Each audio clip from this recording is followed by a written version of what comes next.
Doc Talk with Dr. Helene. Hey guys, and welcome back to another Doc Talk with Hey Dr. Helene. Obviously, by the title of this video, we are going to be talking about all things OB/GYN. I have two of my wonderful classmates here who have recently matched into wonderful OB/GYN programs and would like to share their experiences with you all. So without further ado, I will go ahead and let them introduce themselves. I'm Ashley. I am originally from Kingston, Jamaica. I am a wife, a mother, a homeowner as of 2 years ago. Yes, ma'am. And I matched into OB, which is like the best specialty ever, so like, duh. So I'm gonna just interject, guys. It's still emergency medicine over here, okay? Just putting that out there. My name's Andre Hall. I'm from Washington, D.C. I was born and raised there in the Northwest area. I, like Ashley, am of Jamaican descent. I still matched into the wonderful specialty of OB/GYN. A lot better than emergency medicine. But you know, we won't say much about that. Y'all come into my house? Throwing shade. In my house? Wow. So the first question is, why did you decide to go into medicine? Because I love the fact of helping people, and I loved science going through school, and so I kind of just naturally got drawn towards medicine. I actually don't have anyone in medicine in my family, but it was just kind of felt natural. For me, I chose medicine mainly because it was something that I felt like I could make a difference in. I didn't grow up with doctors in my family. I didn't grow up with nurses in my family. And I really didn't know much about it until I got to undergrad. But once I got there, I kind of wanted a career where it was still science-based, but I was still able to make a difference among people. And, you know, medicine was the perfect answer. Awesome. Thank you so much for sharing that. My next question is, why did you decide to pursue OB/GYN? Why not? Is that a real question? I'm just kidding. I decided to do OB because I knew I wanted to work with my hands. I love procedures. I love being in the OR. But I also have a passion for women's health, and I love the fact that OB gives you that continuity of care. So OB kind of wrapped everything up together, and so it was just like the perfect option for me. Yeah. Originally, I thought I wanted to go into trauma surgery or emergency medicine.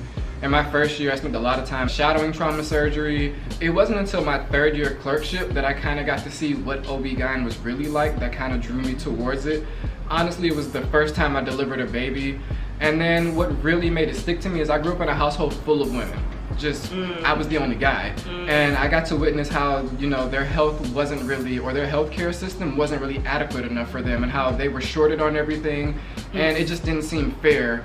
So after doing my OB rotation and then seeing, you know, I love delivering babies. I also loved being in the OR because you get to do gynecological procedures, we remove cancers in women, and we are able to make a big difference in a subset of the population that is historically mismanaged. Yeah. So it just naturally drew me towards it. And also, Andre, just being a male and being a black male going into the specialty, how do you feel like you're going to be able to navigate that?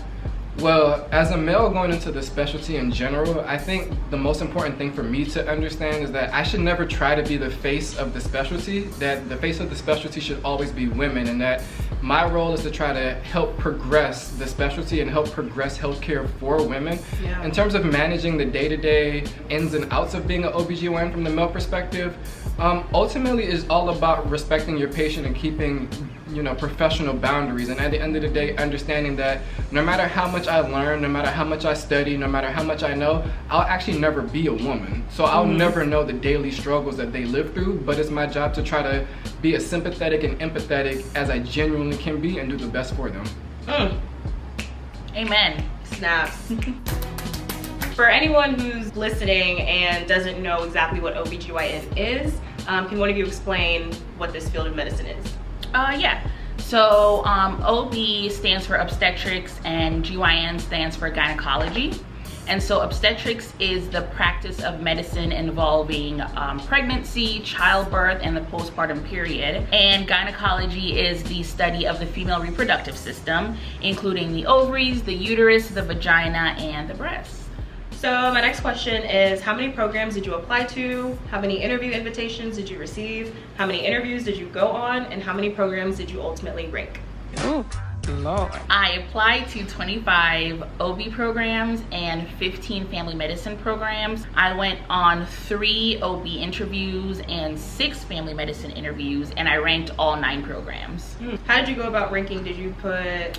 Yeah, I put all 3 OB programs first, and then my 6 family medicine programs further down my list. So I applied to 41 different programs. I know that's an awkward number. I don't know how I got to 41 specifically. I interviewed at 4 different OB places and I ranked all 4. I was off cycle, meaning that when I started my 3rd year, I was delayed, and I delayed in order to take step 1 and not fail it because I didn't feel comfortable going into step 1. Yeah. And because I was off cycle for everything, including applications, and I was also off cycle for step 2 at CK specifically, and a lot of programs I believe wanted to at least see my step 2 CK, especially since I had other deficiencies in medical school. And I think that ultimately was the reason why I didn't interview at a lot of places. But at the end of the day, you only need 1, and I got 1. Yes, yes. And so basically, if you don't know exactly what he's talking about, usually at our school specifically, you have a deadline to take step 1, but you're allowed to push it back if you don't feel ready at that time. But the thing about pushing it back is that it pushes back your 3rd year start time, then you're still taking rotations within your 4th year, and everything just gets pushed back. And so it makes it a little harder when applying to residency programs and getting interviews because you don't have everything that needed to be there. And what he was saying, his step scores, because residency programs like to see step scores before they invite you to interview. And so that's kind of what was a weakness for him per se, or a struggle. But ultimately he worked it out. He had strengths in other places in his application and ended up matching in a great program in his hometown. So even if you feel like you have to delay med school, it can still work out. Definitely. As long as you have a plan for what you're gonna do. Definitely. And then that leads me to my next question about any weaknesses in your application and how you overcame those. So Andre, you kind of already talked about that, but Ashley, did you have anything to add? Yeah, definitely. I had a similar experience as Andre. I had some academic weaknesses, grades from 1st and 2nd year. I had like B's and C's. I had all B's throughout 3rd year. And so I didn't have like a stellar track record when it came to academics. And so I definitely had to play up my other strengths. So me, in addition to what Ashley said, I was also decelerated. So what that means is I took an additional year in order to finish medical school. So that definitely was a major knock on my application. But ultimately I had other strengths that worked in my favor. And honestly, it's one of those things where every day I told myself once I decided I wanted to do OB-GYN that I was going to get it. Period. And by telling myself every day that I was going to be an OB-GYN, it kind of put me in the mindset of doing everything that I needed to do to make sure that I accomplished the goal. So even though I had deficiencies, my grades were probably straight C's in the 1st year, probably straight C's in the 2nd year. I probably was a 2.0 student my 1st and 2nd year, to be quite honest with you, and didn't hit my first 3.0 until my 3rd year. But every day I would tell myself, like, I'm gonna do this, I'm gonna be this. And no matter what other people told me, you know, do family medicine, which is nothing wrong with family medicine, but it wasn't my passion. I just kept pushing and was like, someone's gonna take me because I wanted that bad. Honestly, if y'all didn't hear anything else from this video, that is some fantastic advice. Yeah. That really, yeah, that's all I have to say. That was great. And speaking of having weaknesses and having strengths to overcome those, what were some of the strengths of your application? Honestly, when I went to the interview, no one really asked me about my grades. As a matter of fact, when I was interviewing, I had not had my CK score yet. It wasn't really a conversation. They just asked me, I told them, and that was that. They moved on. They really just wanted to know about me. And so I highlighted my leadership roles on campus. I highlighted being a mom, different things that I like to do. And so I definitely had to have an answer prepared just in case they asked me about any of my weaknesses. So during my decelerated year, I had a lot of free time. I actually was only taking 1 class. So what I did during my decelerated year is I actually got a job. And that actually made my application a little bit more different, because people wanted to know, like, so how was it like working, you know, and trying to study. On top of working, I had a lot of volunteer hours. I spent a lot of time in Must Ministries, which is a church ministry that does takes in clothes, takes in food, shelters the homeless, and I spent 200-300 hours there over the course of that year because I looked at my free time and I was like, well, let's give back to the community. Just sitting around the house and focusing on what didn't go right wasn't going to get me anywhere, and all of that actually helped me get to where I wanted to be. And I didn't even know at that point I even wanted to do OB-GYN, but little did I know that would be some of the strengths on my application. Question is, what were your step 1 and 2 scores, and when did you take step 2? So my step 1 score was a 199. I think average step 1 score for OB is in like the 220s, 230s. My step 2 score, I took step 2 3 times. I was so tired of taking that test. But I got a 219 on my final time. And what do you think you did differently to boost your score up like 20 points? Girl, I got diagnosed with ADHD while I was in medical school. And so after getting that diagnosis and kind of figuring out different strategies on how to actually read the book and retain that information, and so when I got to the exam, all that test anxiety that I had before was gone because I knew that I knew the information, that I'd read it, and I could confidently pick an answer. So for step 1, I got a 205. And for step 2, I got a 230. So I took step 2 September of my 4th year, which is a lot further out than a lot of other people take it. Most people try to take it the summertime before their 4th year. I actually took my step 2 during my OB sub-I, which was very hard. Wow. And it seemed to work out for you, so. How many away rotations did you do? Did you rotate at the program that you matched? So I did my sub-I at my home institution in November. I did my away in January. Literally fell in love on the first day I walked in, and I was like, these are my people. I absolutely love it here. And that's where I ended up matching. Awesome. So for those applying to away rotations, I know it's kind of weird with, you know, our current society right now, but definitely try to do a rotation at a place that you can see yourself matching, or a place that you're interested in. That's kind of the whole point in doing these array rotations. So it seemed like it worked out for you too. So that's fantastic. So did you have any research and or publications? I did research with one of the residents from my home institution. I did it on breastfeeding. I put it on my application. We didn't publish, but it was definitely a talking point at some of my interviews. Okay, awesome. I didn't do any research, but I do suggest that if you have the ability to do research, that you should. Can you describe your interview experience as well as how much money around you think you spent?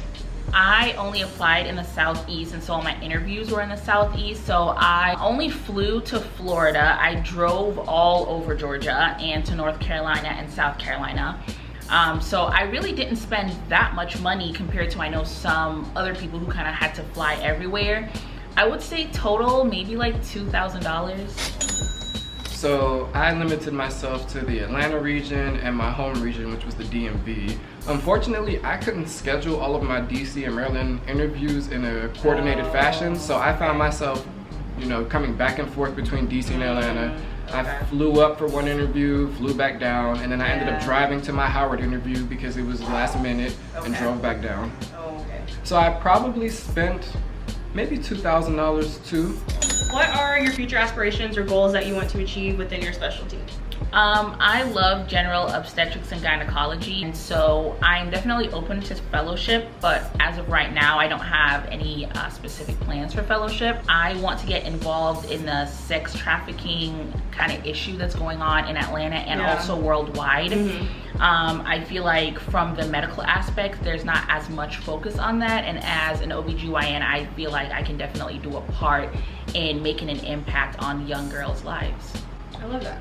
I'm not exactly certain if I actually want to go into a fellowship, but me personally, my goals for OBGYN are to focus on family planning. A lot of families who struggle to get pregnant, and a lot of families who have, you know, unfortunate events during their pregnancies, whether it's miscarriages and etc. And to me, family planning has always been one of those things that kind of drew my attention towards the field. So that would ultimately be my goal. And my long-term goal is to be in academia. So I definitely want to teach. I would like to stay at an institution where I'm allowed to teach and still practice. Yeah, those are some great goals that y'all have. Thank you so much for sharing. So outside of your white coats, outside of doctor, who are you? What do you like to do for fun? So I like to dance. I've been dancing since I was 3.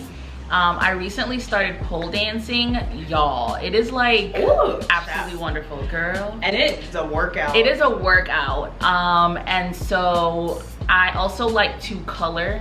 It is really therapeutic. I know I have the weirdest interest. I like to play with my daughter. I like to try new restaurants with my husband. I like to watch trash TV. I watch Love and Hip Hop Everything. Real Housewives of Everywhere is my guilty pleasure. Me, I'm more of a health nut. So what I like to do, I like to exercise. So I find myself frequently running throughout Atlanta. I actually like to cook. Cooking has been a passion that I picked up in my last 2 years. I walked into medical school and all I could do was burn water. And I walk out of medical school and I can cook steak, I can make salmon. Like, this is what you've been doing in this time. That is what I've been doing with my time. And I mean, it was very bad. I remember my first time cooking, I burnt the whole box of macaroni because someone didn't tell me don't put it by the stove. But you know, you live and you learn, and the house didn't burn down. Outside of those passions, I love museums. Atlanta's very good for having museums. That is true. Now that I'm going back to my hometown in Washington, D.C., and the Smithsonian's there, I'll probably be there as much as I was as a kid. So arts and everything have been things that have drawn my attention since, you know, my time through med school. And last question is, do you have any general advice for pre-meds out there who are trying to get into medical school? I would say don't give up. There are so many times on the journey where I felt like this is too much, I can't do this. It was really discouraging sometimes not having, you know, someone in my family to kind of lean on, or someone to give me any specific advice. But I definitely can say that being on this end of match day, being so close to graduation, it was so worth it. I cannot wait to go to work, which is weird. Yes, me too. And so like really just keep going. I promise you it's worth it. For those in undergrad, I took my MCAT 3 times. I applied for med school over the course of 3 years before I got one acceptance. Even when I got into med school, I had hiccups. At the end of the day, there are gonna be 1,000 issues that give you reasons to not want to continue. You're always gonna have something that tells you that you're not good enough. You're always gonna have something that knocks you down. But the difference between those of us who do make it and those of us who don't make it are the ones that continue to push through every failure. And you learn from every failure. Believe in yourself even when no one else believes in you. Thank you guys so much for agreeing to be in this video and to just share your journeys with those out there who are interested. If any of you would like to contact these lovely future OBGYNs, all of their information will be in the description box below. Be sure to like this video, comment below with other specialties you want to see and other things that you really loved in this video, and be sure to hit that subscribe button. Thank you guys so much. Love you all, and I will see you in my next video. Peace. Bye. Like and subscribe online. It's down there. And I keep looking at myself. So, I definitely forgot the question. You can kind of tell when people are like slouching. That's not good. Okay, I gotta start over.